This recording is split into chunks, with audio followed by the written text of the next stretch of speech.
Have you ever been Why do you told always say you're that? just too I'm not too sensitive? sensitive. Not once, not twice, but like it was your personality flaw. Here's the paradox. The very trait people criticized might be the reason you understand people better than they understand themselves. What if too sensitive isn't weakness, but heightened perception? Psychologist Elaine Aron's research on sensory processing sensitivity shows that some brains are wired to process stimuli more deeply. Add arousal theory, and suddenly it makes sense why loud rooms, harsh criticism, or emotional tension hit you harder.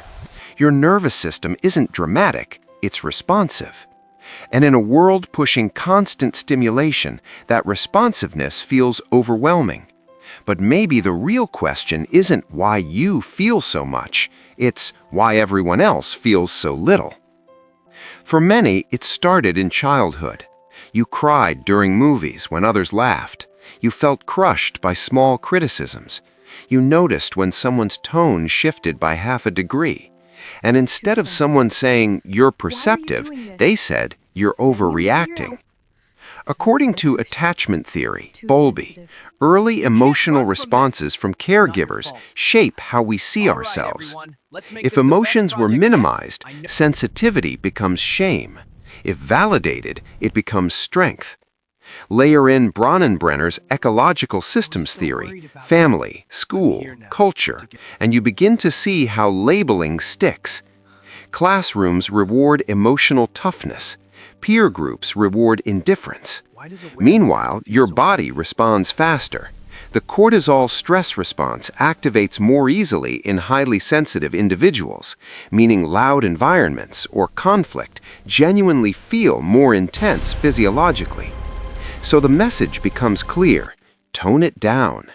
And over time you try, but something inside you never actually does. The real battle isn't external, it's internal. Part of you thinks, maybe they're right, maybe I am too much. Another part knows your emotional depth is real. You replay conversations, you overanalyze text messages, you sense rejection before it's spoken. That's not random. Rejection sensitivity theory explains how heightened awareness of social cues can amplify perceived criticism.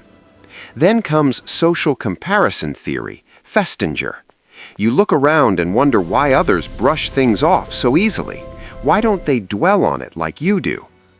Research on rumination shows that deeper processors reflect longer. That can lead to insight or exhaustion. So you build armor, you act less expressive, you downplay reactions, but internally your world remains vivid, layered, intense. And the question lingers, is depth a liability or a rare form of awareness? Science gives us clarity here. Elaine Aron's work on highly sensitive persons, HSPs, suggests about 15 to 20% of people process information more deeply. Brain imaging shows greater activation in areas tied to empathy and awareness. Think of it like this. If most people operate in standard definition, you're running in high definition emotional. Mirror neuron theory helps explain why you instinctively absorb others' moods. When someone is anxious, you feel it. When someone is hurt, your body reacts almost instantly. Then there's dopamine. Highly sensitive individuals often have stronger responses to both positive and negative stimuli. That means beauty hits deeper, but so does criticism.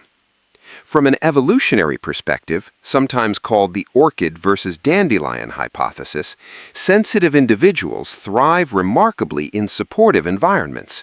They're not fragile, they're responsive to context. Sensitivity isn't a glitch, it's adaptive intelligence, tuned finely to the environment. The problem isn't depth, the problem is living in a culture that mistakes numbness for strength. Let's reframe it. Relationships. You notice subtle emotional shifts. That's high emotional intelligence, Goleman. You listen deeply. You remember details. You connect beyond surface-level interaction, aligning closely with Dunbar's number, preferring meaningful bonds over endless acquaintances. Creativity. Artists, writers, musicians, many score high in sensory processing sensitivity. Deep emotional processing fuels imagination. Leadership. In workplaces, sensitive leaders often create psychologically safe environments. Self-determination theory shows people thrive when they feel understood and valued. Sensitivity fosters exactly that. But boundaries matter. Without them, overstimulation leads to burnout. With them, sensitivity becomes precision. You don't need 500 shallow connections, you need a few real ones. You don't need to silence your reactions, you need environments that respect them. Depth, when directed, becomes influence. Now add social media. Infinite notifications, constant comparison, emotional headlines designed to trigger dopamine spikes. For sensitive nervous systems, this is chaos. Arousal theory explains why overstimulation drains you faster. The endless dopamine loop of scrolling creates temporary reward followed by subtle depletion. That's why many sensitive people crave nature, journaling, quiet routines. Attention restoration theory shows natural environments replenish mental energy. It's not antisocial, it's regulation. In a loud world, sensitivity becomes both burden and compass. It tells you when to step back, when to unplug, when to protect your nervous system. Modern culture rewards speed. Sensitivity rewards depth. And depth is becoming rare. Maybe you were never too sensitive. Maybe you were perceptive in a world that avoids feeling.